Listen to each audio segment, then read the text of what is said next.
Sehingga suatu ketika Hatim Al-Asam pernah duduk bersama dengan gurunya.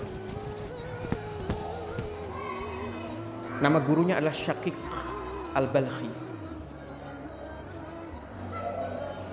Kemudian Syaqiq Al-Balkhi bertanya kepada Hatim Al-Asam, "Wahai Hatim, sudah berapa lama kamu belajar kepadaku?" Hatim mengatakan, "Sudah 33 tahun." Syaqiq bertanya, "Sudah berapa banyak ilmu yang kamu pelajari dariku?" Hatim mengatakan, "Hanya 8."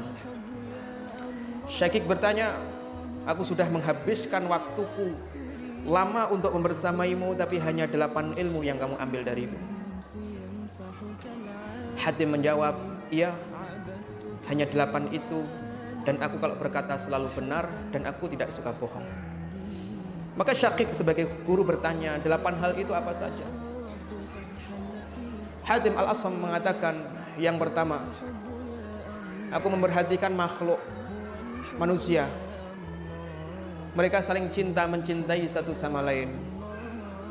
Akan tetapi, kalau mereka sudah masuk ke dalam kubur, maka kekasih yang mereka cintai pergi meninggalkan. Maka aku jadikan amal soleh sebagai kekasihku, sehingga ketika aku masuk ke dalam kubur, dia akan ikut masuk bersamaku. Yang kedua,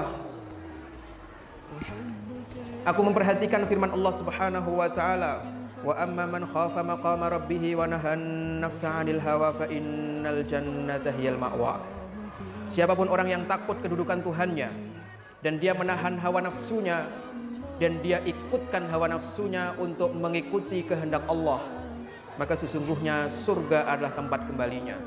Sehingga aku kerahkan semua tenagaku untuk menundukkan hawa nafsuku supaya ikut apa yang Allah mau. Yang ketiga, aku melihat orang itu kalau sudah cinta pada barang, maka dia akan simpan barang itu karena khawatir barang itu hilang. Lalu aku membaca firman Allah Subhanahu wa taala dan aku renungi, "Ma indakum yanfad wa ma indallahi baq." Apa yang ada di tangan kalian itu akan habis, tapi apa yang kalian titipkan kepada Allah itu akan kekal. Maka setiap kali aku punya barang yang berharga, aku titipkan kepada Allah Subhanahu wa taala. Yang keempat, orang-orang itu suka bangga dengan jabatannya, suka bangga dengan nasabnya, suka bangga dengan hartanya. Kemudian aku merenungi firman Allah Subhanahu wa taala, "Inna akramakum indallahi atqakum." Yang paling mulia di sisi Allah di antara kalian adalah yang paling takwa. Maka aku mengejar takwa supaya aku punya nilai di sisi Allah Subhanahu wa taala. Yang kelima, aku melihat, aku perhatikan orang-orang itu saling caci satu sama lain, saling laknat satu sama lain.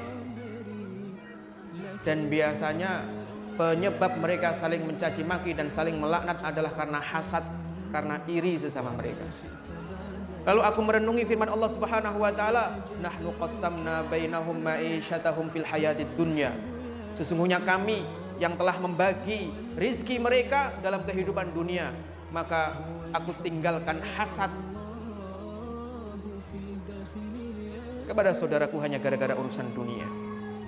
Yang keenam, aku melihat orang itu saling memusuhi satu sama lain. Istri memusuhi suaminya, suami memusuhi istrinya, anak memusuhi orang tuanya, orang tua memusuhi anaknya, orang memusuhi temannya. Kemudian aku merenungi firman Allah Subhanahu wa taala, "Innasyaitana lakum aduwwun fattakhidhuhu aduwwa." Sesungguhnya musuh sejati kamu adalah syaitan, maka jadikanlah syaitan itu musuh. Sejak saat itu aku tidak pernah menjadikan manusia sebagai musuhku, tapi hanya syaitan musuh. Yang ketujuh, aku melihat orang itu sampai menghinakan dirinya untuk mendapatkan harta. Menghinakan diri untuk mendapatkan harta, bahkan mereka rela untuk menghinakan dirinya untuk mendapatkan harta yang haram. Kemudian aku merenungi firman Allah Subhanahu wa taala, "Wa ma min dabbatin fil ardi illa 'alallahi rizquha." Tidak ada satupun makhluk yang berjalan di atas muka bumi kecuali Allah yang menanggung rezekinya.